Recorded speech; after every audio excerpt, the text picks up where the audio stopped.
हे परमपिता परमात्मा, आपको नमस्कार है। नमस्कार करती हूँ मैं आप सभी महान आत्माओं का।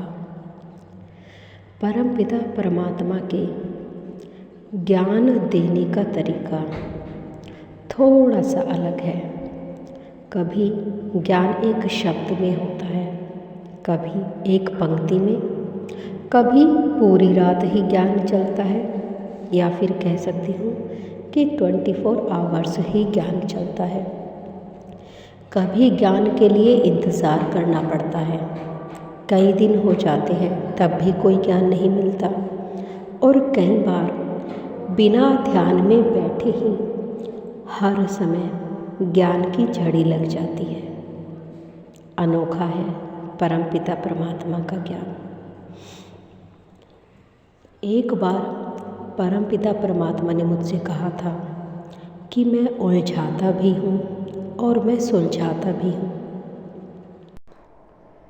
तब मैंने इसके बारे में बहुत सोचा कि परमपिता परमात्मा जो कह रहे हैं उसका अर्थ क्या है।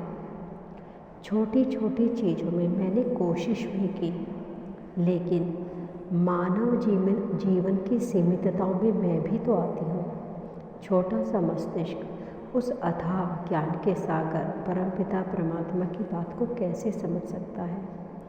तब फिर मैंने ही कुछ दिनों के बाद परमात्मा से पूछा कि इस एक पंक्ति का अर्थ क्या है।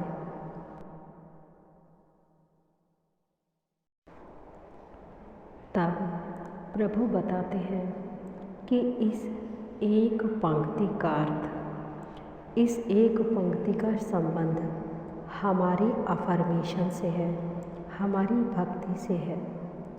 मान लीजिए आप किसी महान शक्ति के भक्त हैं, और जब भी कोई ऐसी आत्मा या ऐसा व्यक्ति आपके सामने आता है जो आपके आराध्य के बारे में कोई अपशब्द कहता है, तो आपको गुस्सा आता है।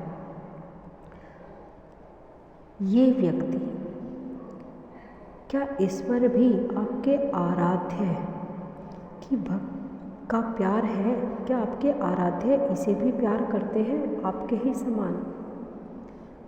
आप उनकी भक्ति कर रहे हैं और वो व्यक्ति आपके आराध्य के बारे में अपशब्द कह रहा है, जिसे सुनकर आपको गुस्सा आ रहा है।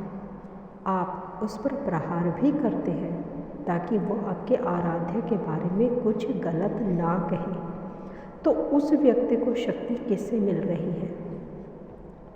क्या आपके आराध्य उसे भी प्रेम करते हैं, बिल्कुल आप ही की तरह?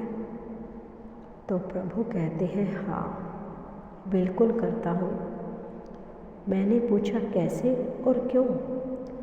तब उन्होंने बताया कि जब जब तुम मेरी आराधना करते हो और अपने आप को मेरा भक्त कहते हो, तो तुम्हारी उस भक्ति की परीक्षा लेने के लिए मैं उस व्यक्ति को तैयार करता हूँ, ताकि वो तुम्हारी परीक्षा ले सके कि तुम मेरे भक्त बनने के लायक हो भी या नहीं। कहीं केवल शब्दों में ही तो भक्ति नहीं चल रही, ये भक्ति मन तक भी है। शब्द खोखले होते हैं, लेकिन अंतरात्मा, मन, वो प्रेम कितनी गहराई तक है, इसे जानने के लिए हमारे आराध्य, हमारे प्रभु ही ऐसे व्यक्तियों को तैयार करते हैं, उन्हें हमारे जीवन में भेजते हैं, हमारे आसपास भेजते हैं, ताकि वे हमारी भक्ति की परीक्षा ले सके। आपने देखा होगा परिवार में भी एक अच्छा व्यक्ति कितनी भी अच्छाई करता रहे, उसके आसपास के व्यक्ति उसके बारे में बुराई ही करते रहेंगे, उसे सताते रहेंगे। कई बार आप सोचते हैं कि मैं इतना अच्छा करता हूँ, फिर भी मेरे आसपास कितने बुरे लोग हैं। वो बुरे लोग वास्तव में आपकी परीक्षा ले रहे होते हैं। आपकी अच्छाई की, आपकी शांति की, आपकी पवित्रता की, और उन्हें तैयार वो परमपिता परमात्मा करते हैं। लेकिन हर व्यक्ति यहाँ परीक्षा देने के लिए नहीं आता। जब कोई आत्मा परमात्मा के प्रेम में परमात्मा के ही अनुरूप हो जाती है, तब वो परीक्षा नहीं देती, उसकी परीक्षा समाप्त हो जाती है। उस वक्त वो परीक्षा लेने वाले व्यक्ति की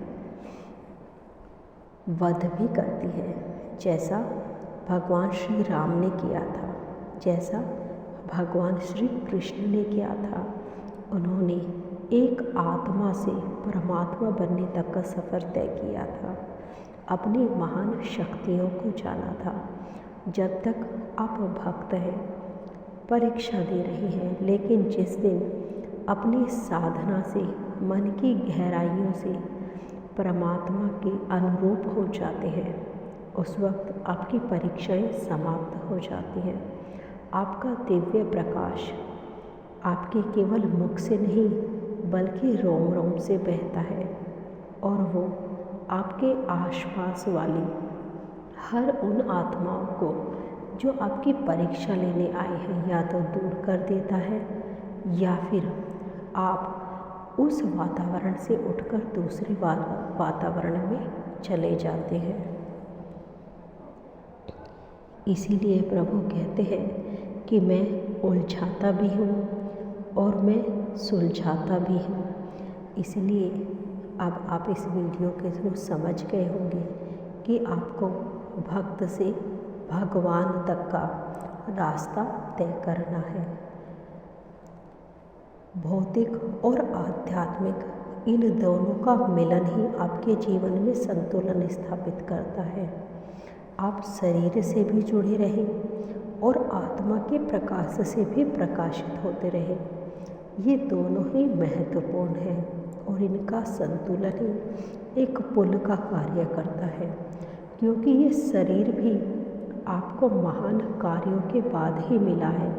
इसलिए आप इसकी अवहेलना नहीं कर सकते और ना ही उस आत्मा के प्रकाश से दूर जा सकते हैं। जब जब दूर जाएंगे तो इम्बैलेंस हो जाएंगे, या तो आध्यात्मिक हो जाएंगे या भौतिक हो जाएंगे। लेकिन आपको संतुलन में स्थापित होना है, वर्तमान में रहना है। यही जीवन का सार है और यही वास्तविक ज्ञान है। धन्यवाद।